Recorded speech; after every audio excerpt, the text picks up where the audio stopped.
Perfeito. Ô, Cobori, você que, enfim, é um grande especialista, veio, né, do mercado financeiro, como é que você está vendo todas essas agitações no mercado financeiro global, desde o do chamado Dia da Libertação, anunciado pelo Donald Trump, do tarifaço, e depois de todas as ameaças, recuos, as respostas que vieram, não só da China, a própria União Europeia, né?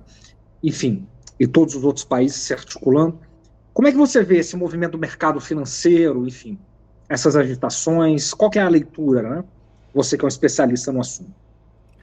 Legal, vou falar até por essa visão que eu tenho, até por ter operado bastante o mercado, mas aí só fazendo esse adendo que o professor Ilhas falou, acho que o grande erro, né, que o capitalismo tem, né, representado pelos Estados Unidos, aí representa esse ocidente, é achar que o oriental ele atende à ameaça, né, ele funciona sob ameaça. Nenhum oriental funciona sob ameaça. Né? E o porta-voz do governo chinês fala isso toda vez que ele vai lá e fala, a gente não funciona dessa forma.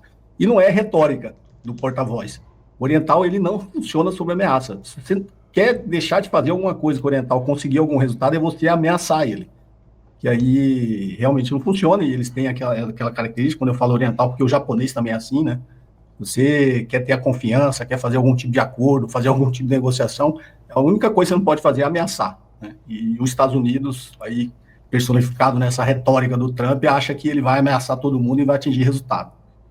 Na verdade, respondendo a sua pergunta, Pedro, o que eu notei nesses últimos dias, né, inclusive hoje, né, no mercado financeiro, os Estados Unidos ele está querendo bagunçar todo o jogo, quer derrubar todas as peças e trocar o tabuleiro, né? Ele quer mudar as regras, porque os Estados Unidos sempre fez isso, né?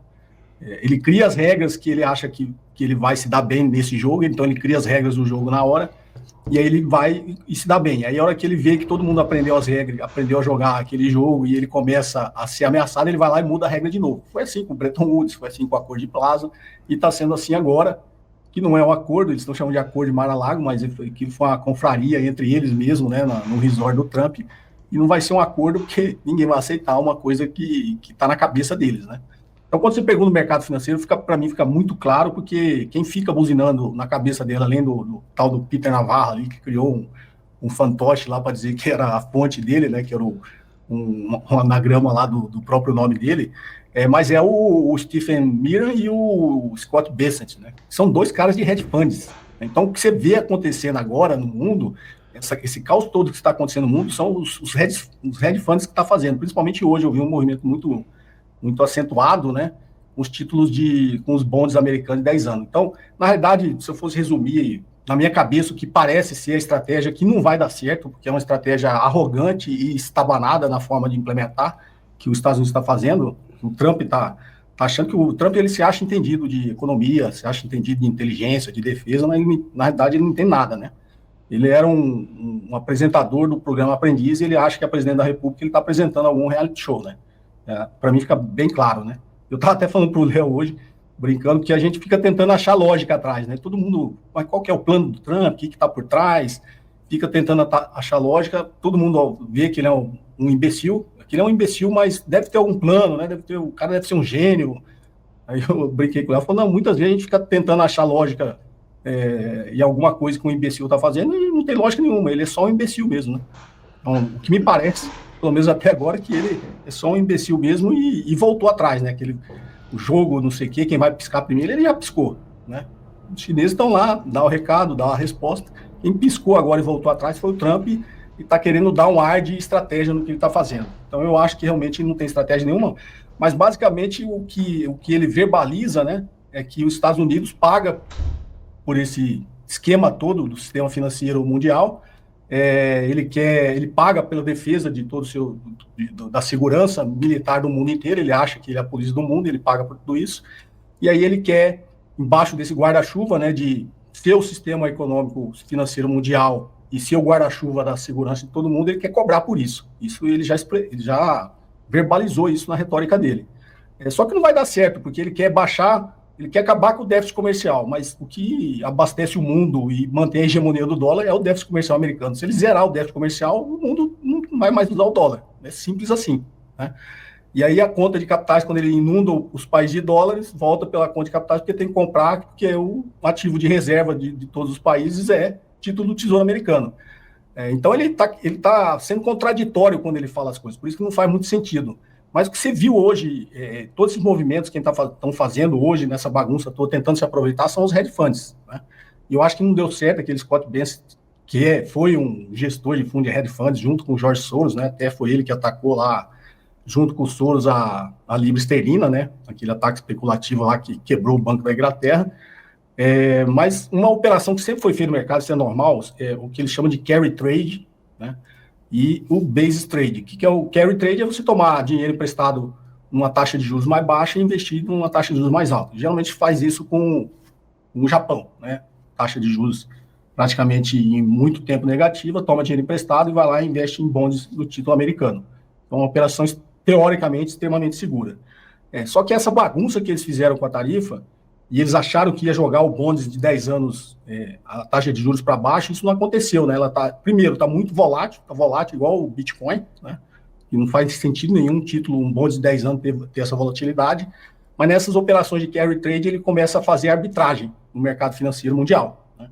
Então, o que é? Toma lá o dinheiro, nenhum banco, nenhum fundo utiliza capital próprio, ele está sempre alavancado, então é sempre um dinheiro, essa alavancagem vem das operações de carry trade e ele faz as operações de basis trade, que é ficar arbitrando preço futuro e preço à vista, né? Que é uma operação também teoricamente simples de arbitragem, você compra à vista, vende a futuro e compra à vista e tenta arbitrar essa taxa, porque a forma de precificação de um ativo futuro é o preço à vista tem que ser igual ao preço futuro, o preço à vista mais a taxa de juros, né?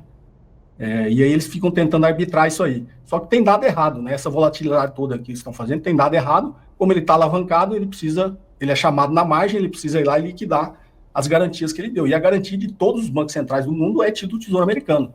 Então, quando ele liquida, tem que vender esses bondes. Quando você tem mais vendedor e comprador, o preço cai.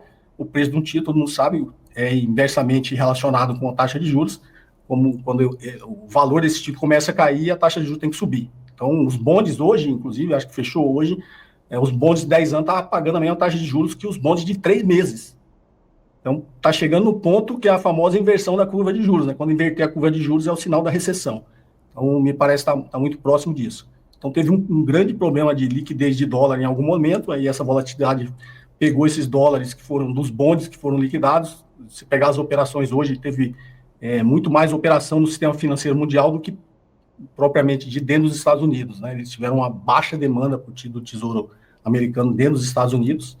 Isso é um sinal também que a gente precisa analisar, né? Porque quando você liquida ações, como teve essa volatilidade, você compra títulos. E meio que está saindo dessa lógica, né? A lógica do mercado financeiro está meio bagunçada. Isso pode ser um sinal que o famoso flight to quality pode estar deixando de ser flight to quality, né? O Elias sabe bem aí que a China, acho que foi ontem, divulgou lá que está utilizando o sistema RMB, né, com os países do Sudeste da Ásia, né, já está começando a fazer a liquidação toda dentro do sistema, fugindo do sistema SWIFT, né. Então, assim, claramente o dólar está num caminho de declínio realmente de ser a moeda de reserva mundial, como já foi no passado, né. Se olhar os últimos 2000 para cá, 2020 para cá, nos últimos 5 anos, caiu muito as reservas em dólar de todos os bancos centrais do mundo, né? Se não me engano, era 70% há 5 anos atrás, agora é 58%. É um sinal que os bancos centrais do mundo também estão querendo se livrar da hegemonia do dólar, né? A China é um exemplo disso, que ficou muito evidente, mas se pegar os bancos centrais, todo mundo, eles estão diminuindo as suas reservas denominadas em dólar. Então, eu acho que esse chilique que o Trump deu até antes de assumir, né? É justamente porque ele está vendo esse movimento. Só que o que ele está fazendo, ele está só acelerando o movimento, né?